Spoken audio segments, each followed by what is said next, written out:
양육비는 자녀들의 생존권이다. 생존권이다. 생존권이다. 아이들의 생존권을 지키기 위해 한부모 가정의 엄마, 아빠가 거리로 나섰습니다. 여성가족부의 2018년 한부모 가족 실태조사에 따르면 양육비 미지급률은 78.8%. 아이를 키우는 한부모 10명 중 8명이 양육비를 받지 못하는 셈인데요. 요청을 했는데 얘가 이제 작년에 큰 수술을 받았어요. 근데 병원에 이렇게 들어가니까 도와달라고 하니까 넌 돈 벌어서 뭐 했냐고. 왜 나한테 달라고 하냐고. 2018년에는 양육비 미지급 부모들의 얼굴과 신상을 공개한 인터넷 사이트가 생겨나기도 했습니다. 이 양육비를 미지급한 거는 이건 아동학대라고 저는 생각합니다. 그 상대방의 명예를 훼손하려고 한 것이 아니라 상대방에게 양육비 지급을 촉구하기 위한 거거든요.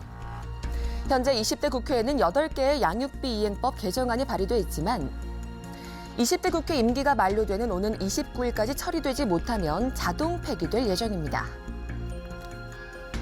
부모의 의무이자 아이들의 생존권인 양육비.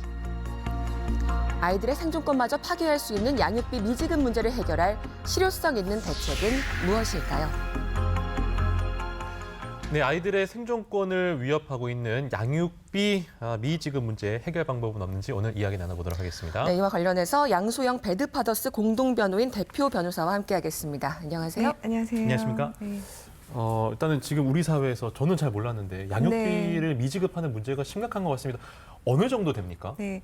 그러니까 이제 2018년 여성가족부 결과에 의하면은 이제 정기적으로 받고 있는 확률이 15.2%에 불과하다. 예. 그러니까 실질적으로는 84.8%가 네. 완전히 못 받고 있거나 그리고 가끔 일부 받고 있거나 하고 있으니까요. 예. 그게 심각하다고 볼 수 있습니다. 20%도 안 되는 15%요. 네, 네. 15.2%만 만 받고 받고 있는 있고. 거니까요. 네. 아니 그러면 현실적으로 생활하기가 정말 상당히 어려울 것 같은데 네. 그러면 한부모 가정이 처한 현실을 좀 살펴본다면 어떤가요? 일단 이제 기본적으로 경제적 빈곤이 가장 큰 문제고요. 네. 또 아이들 같은 경우에는 이제 버림받았다는 부분 때문에 정서적으로도 굉장히 좀 어려움을 겪고 네. 있습니다. 특히 이제 홀로 아이를 키우다 보면은 아무래도 이제 정규직에 취직하기가 어렵고 보조 그렇죠. 양육자가 없으면 이제 파트타임 정도밖에 일할 수 없으니까 네. 경제적 빈곤이 이제 반복되는 네. 그런 게 어려움이 좀 있습니다. 그러니까 아이를 돌봐야 되니까 정규직은 힘들고 이제 뭐 아르바이트만 네. 하고 이러시니까. 네, 네. 고용 안정성이 아무래도 좀 예. 떨어지겠죠. 네. 말씀은 잠시 후에 좀 더 깊게 나눠보기로 하고요. 부모로서의 의무를 다하지 않는 그런 피양육자들 때문에 고통받고 있는 부모와 아이들이 거리로 나올 수밖에 없는 현실을 좀 취재했습니다. 함께 만나보시죠.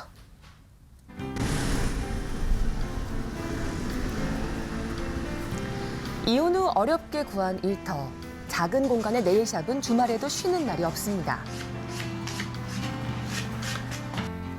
3년에 걸친 이혼 소송 후 새 아이들과 함께 새 삶을 꾸려나가고 있지만 싱글맘의 어깨는 무겁습니다.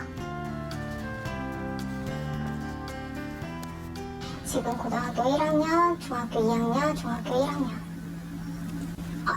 애들이 아파서 뭐 열이 39도 돼도 한밤중에 응급실을 가야 되는데 돈이 없으니까 일단 해열제로 버티다가 그 다음날 상황 봐서 병원을 데려가는 경우도 있고 아니면 그냥 아예 뭐 저 그 당시에 뭐 1,000원짜리 하나도 아쉬울 때였기 때문에 못 데리고 가는 경우도 있었어요. 결혼 생활 6년 동안 수차례 이어진 남편의 외도로 결국 이혼을 했지만 아이들 양육비는 홀로 감당하고 있습니다.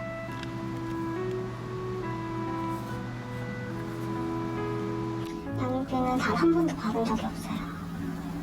기간이 얼마나 돼요? 기간이 지금 11년?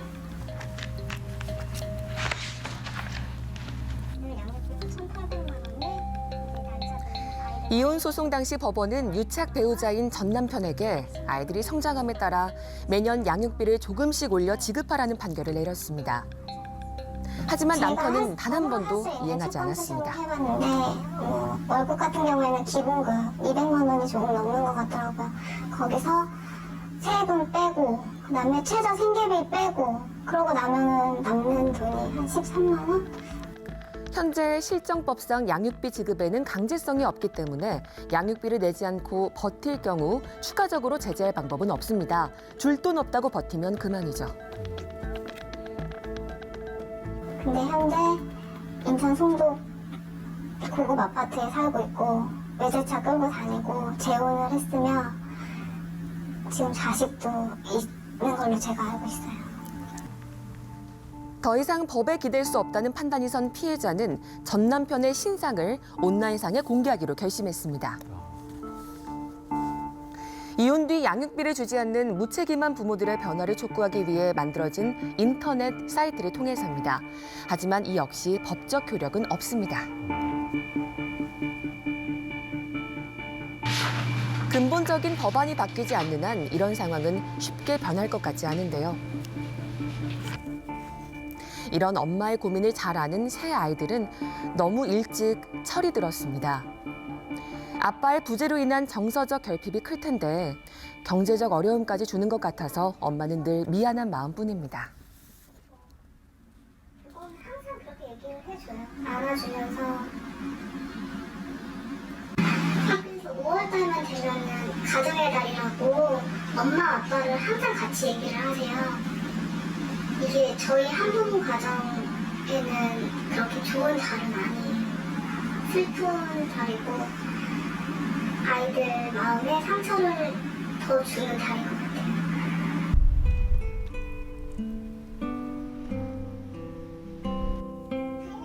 네 살과 5살 연년생 자매를 키우는 또 다른 싱글맘도 상황은 비슷합니다.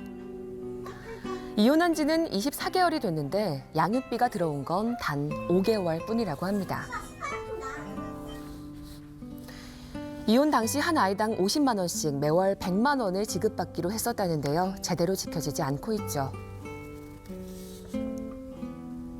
재작년 10월부터 계속 양육비가 미지급이 돼서 지금 어떻게든 좀 아이들 키워보려고 지금 양육비 소송을 하고 있는데 지금 이게 제 뜻대로는 잘 안 되네요. 미지급한 양육비를 받기 위해 소송을 준비하면서 전 남편 신상 공개도 결정했는데요. 그녀에겐 최후의 선택이었습니다. 그리 길지 않았던 결혼 생활은 아이들에게도 깊은 상처를 남겼습니다. 두 돌이 채 되기도 전에 아빠의 폭력을 경험했던 큰아이는 불안장애가 생겨 지금도 심리치료를 계속 받고 있습니다.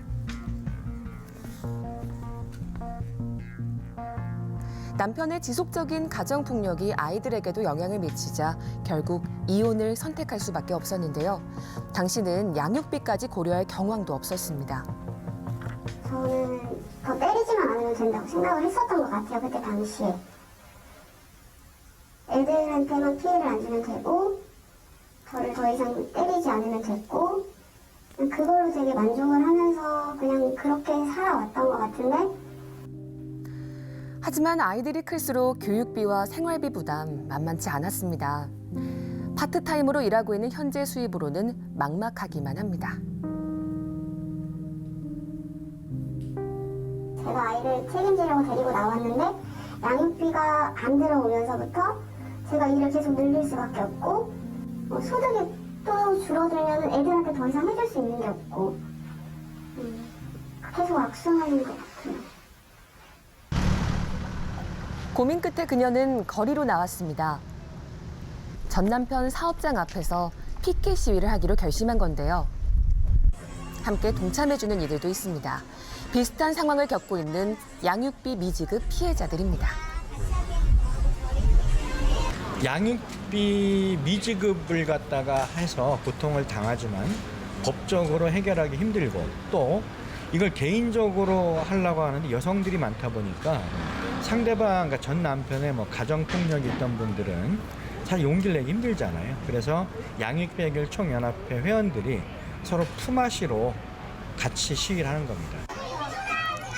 양육비 미지급 피해자들은 거리 시위를 통해서라도 전 배우자가 각성하길 바라고 있습니다. 지금 이혼한 지 횟수로는 10년 됐고요. 그동안 양육비를 한 번도 지급하지 못했고요. 10년 동안? 네. 10년 동안 한 번도 지급하지 못했고 이때까지 지내오면서 얼굴 본 적도 한 번도 없고요. 면접 본 적 한 적도 한 번도 없고요. 일단은 법적으로 일단 양육비를 안 줘도 아무런 강제적인 제재가 없으니까 이 사람들은 당연한 건 줄 알아요. 제가 너무 화가 나는 건 자기는 잘 먹고 잘 살면서 아이들은 나몰라라 하는 그런 백바지 너무 많다는 겁니다. 오직하면 엄마들이 이렇게 길거리에 나왔겠습니까? 이지금 양육비를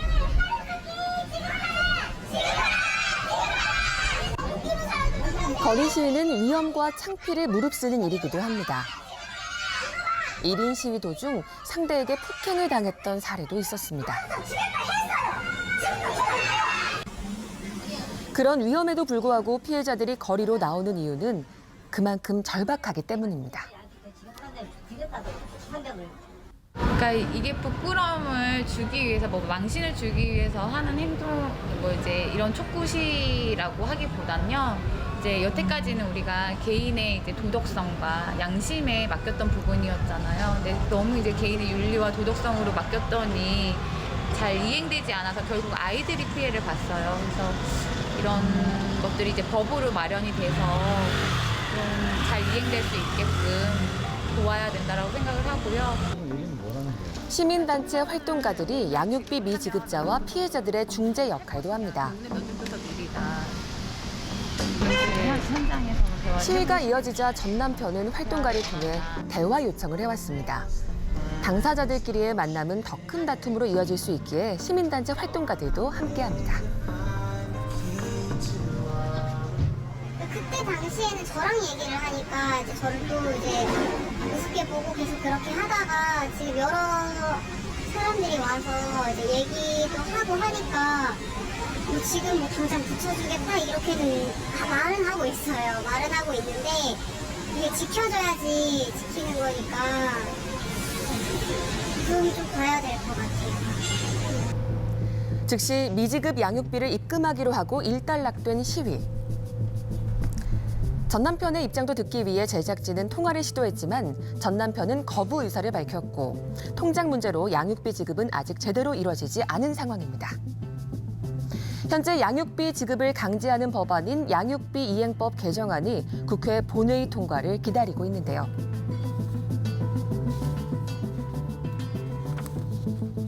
양육비는 단순한 돈의 문제가 아니라 아동의 생존권과 관련된 문제입니다. 그래서 어떤 경우에도 양육비는 지급이 돼야 되고 또 국가가 나서서 양육비가 지급되도록 적극적으로 개입해야 한다고 생각합니다.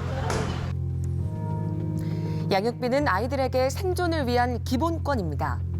양육비 지급을 강제할 실효성 있는 법과 제도의 확립, 그리고 양육비에 대한 사회적 인식 개선이 필요한 이유입니다.